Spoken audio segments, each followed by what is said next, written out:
So Argentina get their first win of Rugby World Cup 2019. A bit of a strange game at this one. We'll go through it in just a second and we'll see how the game went. But if you're new here, do subscribe, leave a like and leave your thoughts in the comment section down below. I want to hear what you think about this one. As I said, a very strange game. Pretty much you'd have to say that Argentina had really won the game in the first 30 minutes or so, but Tonga, full credit to them, came back in the second half. But it was Argentina who got the first try of the game. Julian Montoya got a try, a line out just 5 metres out, and it goes out to the back of the maul. The scrum half pops it back to the hooker right on the touchline, and he dives over in the corner. It's a good score, and Argentina start strongly.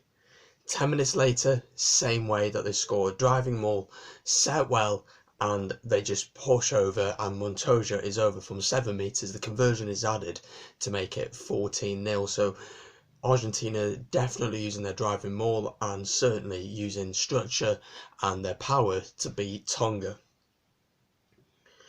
Next up then we had another opportunity. Tonga with a line-out ball comes out into Tonga.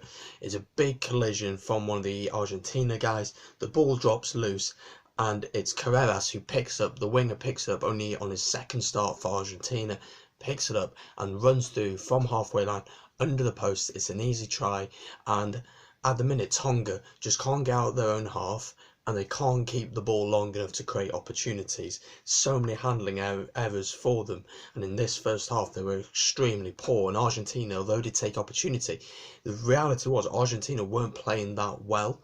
They'd only had 3 chances and 2 of them had been driving mauls, and this was just an opportunity try. So they weren't creating that much, but they were taking their chances when they were getting one.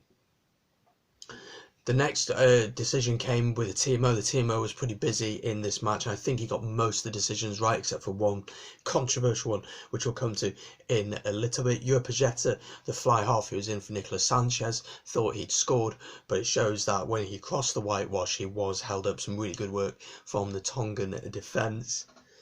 Once again though, in the 26th minute, it's pick and go. It's the forwards doing the work for Argentina, and they get their reward, they get their bonus point. It's Montoya with a hat-trick of tries, the hooker. He's probably one of the top scorers in the World Cup now, which is crazy to think of as a hooker. But bonus point, it's the earliest bonus point of this year's Rugby World Cup, and so far it's 28-0 for Argentina. Now this was Argentina's final score of the match. That's 26 minutes in, so they didn't score a point after 26 minutes, which would concern Ledesma. So interesting to think about that. And then in the 41st minute,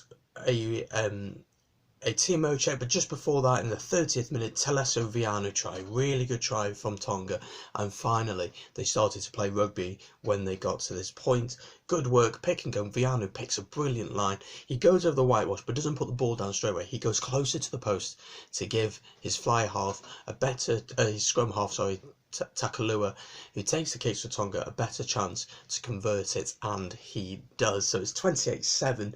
But really, the big talking point from that first half was this TMO check. TMO check, Telesu Viano plays the ball out to the winger. The winger is basically in the corner, and Lavanini comes in with his left shoulder and just nails him. Jaco Peyper says that he thinks there's enough arm, there's enough wraparound. But for me, looking at what we've had at the World Cups for sightings and for red cards, you've got to be consistent, and that's a yellow and probably a penalty try. If that happened, we'll go through the second half in just a second, then you're probably thinking it could be a very different story. Everyone in the commentary was saying yellow card, everyone in the half-time in the studio was saying yellow card, and I was saying yellow card as well, so really surprised that that wasn't given as a yellow.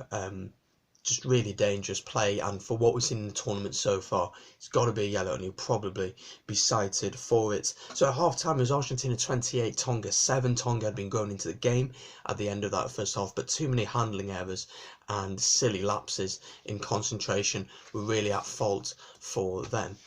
The second half didn't have that much in it, let's be honest, not much really happened, but Tonga really dominated it, and you think if they'd started the first half like that, it'd have been a very different story. In the 52nd minute, a TMO decision, Cabelli thinks he scored from good work from the forwards, and then he powers over, but Takalua, brilliant defensive work to get under the tackle and hold him up, and in the process Cabelli loses the ball.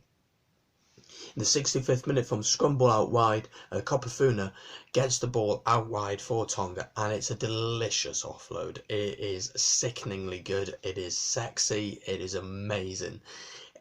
It's what you love about Pacific Nations rugby. It's the showboating, it's the confidence just to do something like that. We spoke about it in the preview.